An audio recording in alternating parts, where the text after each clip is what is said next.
Have you ever hit the road and need to store something valuable in the bed of your truck, but you're not that comfortable because you don't want to leave it open? Well, I've got just the thing. I'm Anthony Bailey and welcome to Bailey Built. Today, we take a look at the Paragon truck cover. This week, I take a look at the new Paragon truck bed cover.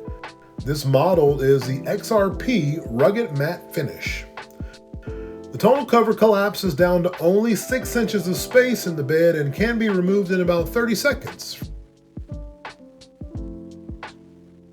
Now the cover comes in 2 packages. Inside the first box was a collapsible cover.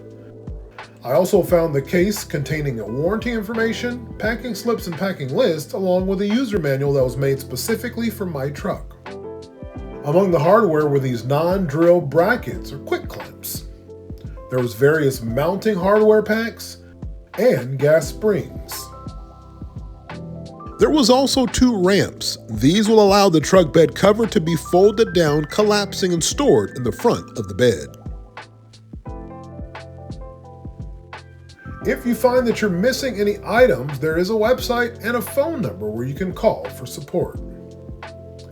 I spent the next few minutes reading through the installation manual and also checked a few videos on the Paragon YouTube channel. I'll add a link to those in the description below. Next, I cracked open box number 2. Inside the box is where I found the rails and weather stripping that will create the frame.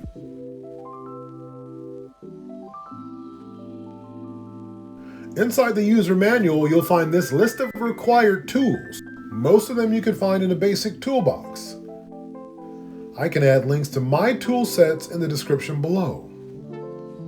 Now, it was time to build. Step 1 is to assemble those rails. I chose to lay them on cardboard, but you want to make sure you do it upside down, meaning the driver's side should be laid out on the right, and the passenger rail side needs to be laid on the left.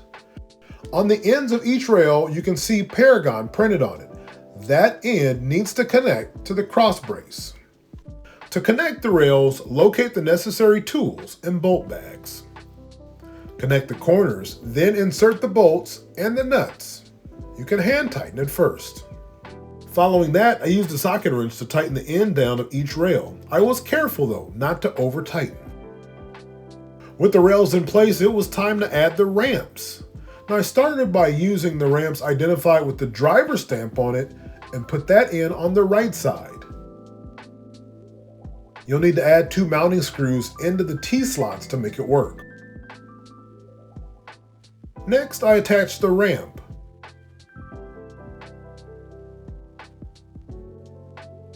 The slanted portion of the ramp should be facing the tailgate. You'll need to attach it right near the gap in the rail track.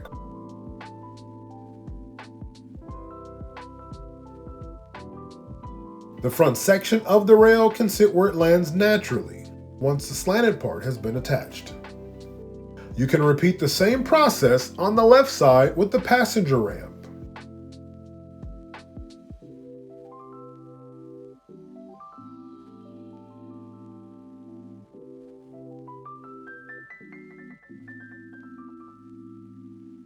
Now I move to the front rail.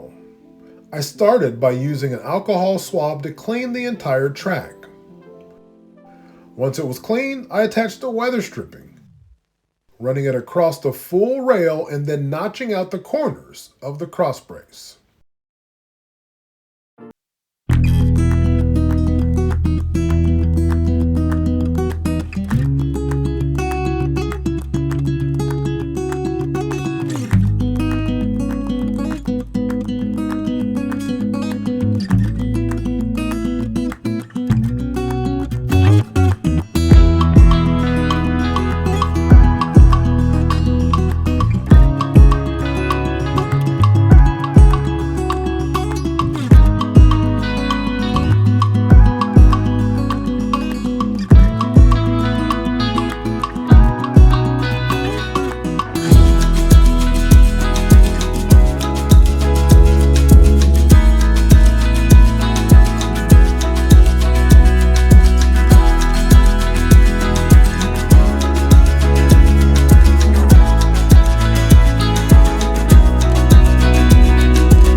securing it before adding the top bolt. After